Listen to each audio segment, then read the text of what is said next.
Ginundawayan digiti agtagikwat ti negosyo iti ili ti San Nicolas ti naipaay nga extension ti panag-renew ti municipal business permit babaen ti business one-stop shop. Saan da na masapul ti mapan kaditi na dumaduma nga ahensya ken opisina tapnon agi proseso kaditi masapul da dokumento.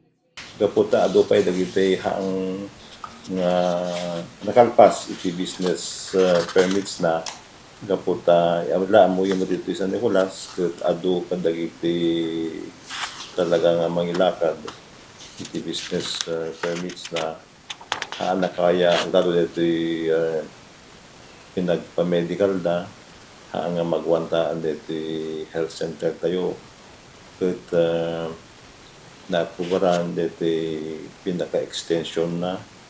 Agpatinggalain kumay di January 20 ti panag-renew ti permit, ngem gabuta umabot ti agarup 2,000 a businesses iti manamnamang agi proseso, kuna ti Business Permits and Licensing Office wenno BPLO asaan da magabinan nga insigida dagitoy arason ti panaka-extend na ti maysa a bulan nga agpatingga inton February 20, 2026. Nagpalagip da kaligiti business owners asaan pay ang nag-renew ti permit na, agundawayan da iti extension tapnon iti kasta ket saan da ngagmulta.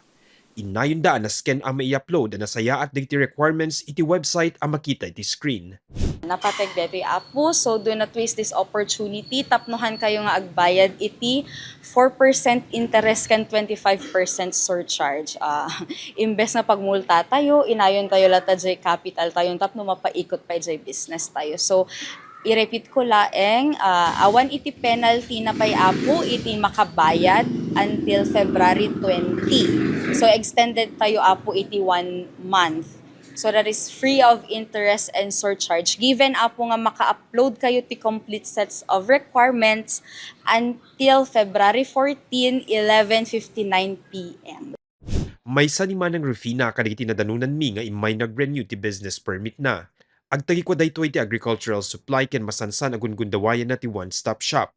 Kunan adakkel a pakanamayan na daytoy. Mayat mit sir na listong met agi kwata da amin dito inukan hanggang makadkadayon. So kadagiti naman palabas sa tawen ma'am, kasano kayo dati nga cruise proseso? Dati sir nga kastoy ti kwano ore ado ti agpila no alisto lang natamot no ka sir. Makumudar dito agi proseso ti renewal ti permit kada Lunes aging gana Biyernes from 8 a.m. to 5 p.m. ken kada Sabado from 8 a.m. to 4 p.m. Mark Magdirila, Balitang Solid North.